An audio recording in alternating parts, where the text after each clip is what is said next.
Selamat pagi semuanya, kami dari kelompok 2 akan membahas mengenai week 10 yaitu History of Pen Testing, Success of Penetration Testing.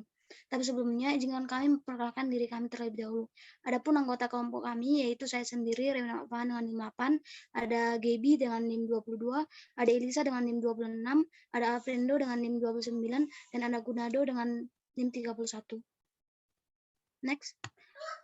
Adapun hal yang akan kami bahas pada presentasi ini yaitu mengenai what is pen testing, yang kedua itu history of pen testing, yang ketiga itu success of pen testing, yang keempat itu ada disadvantages of pen testing, dan yang terakhir itu ada Q&A.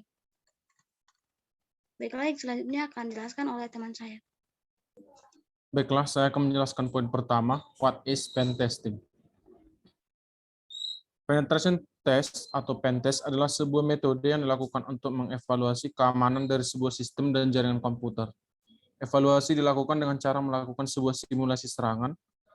Hasil dari pen test ini berguna sebagai feedback bagi pengelola sistem untuk memperbaiki tingkat keamanan dari sistem komputer mereka. Saat ini jasa pen test semakin dibutuhkan seiring dengan meningkatnya kebutuhan untuk melindungi data-data penting di dalam aplikasi atau web perusahaan. Selanjutnya di sini saya akan menjelaskan mengenai history pen testing. Next.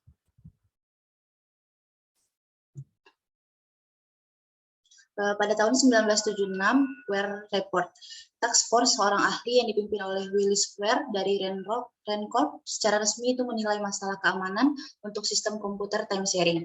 Istilah yang digunakan mereka itu penetration. Pada tahun 1970, tim pengujian penetration DoD muncul untuk menilai keamanan nyata dari sistem komputer pemerintah. Today, pengujian penetrasi berkembang populer di kalangan siswa, misalnya kompetisi CTF. Yang kedua, banyak perusahaan dapat dikontrak untuk melakukannya. Dan yang ketiga, IACIRB atau Certified Penetration Tester atau CPT. Selanjutnya akan dijelaskan oleh teman saya. Selanjutnya adalah success of pen testing. Next. Success of pen testing ini tergantung pada keterampilan, pengetahuan, dan pengalaman si penguji. Bagian terpenting dari success of pen testing adalah perencanaan step uji penetrasi, di mana keterlibatan manajemen organisasi klien. Yang mana yang nanti disampaikan adalah dokumentasi prosedur pengujian direncanakan, kemudian penjadwalan dan pemutusan jangka waktu tes, kemudian keterlibatan manajemen organisasi klien.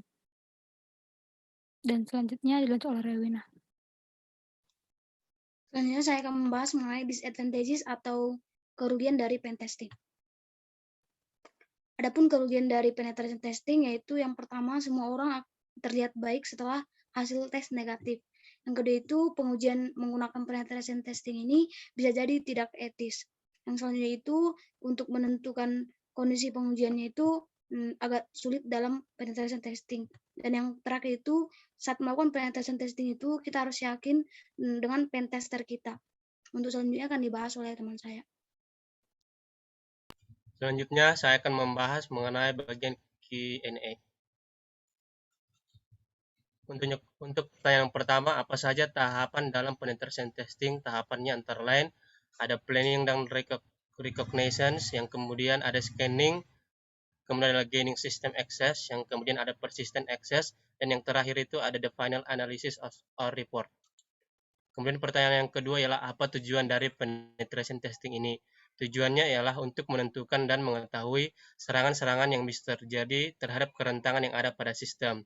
Tujuan lainnya adalah untuk mengetahui dampak bisnis yang diakibatkan dari hasil eksploitasi yang dilakukan oleh penyerang. Pertanyaan yang ketiga ialah software apa yang digunakan untuk melakukan pen testing ini? Software yang digunakan antara lain ada Jet Attack Proxy atau GAP, kemudian ada Nessus, kemudian ada Kali Linux, kemudian ada NetSpeaker, dan yang terakhir itu ada Metasploit. Pertanyaan yang keempat ialah apa tanggung jawab dan peran penetration tester?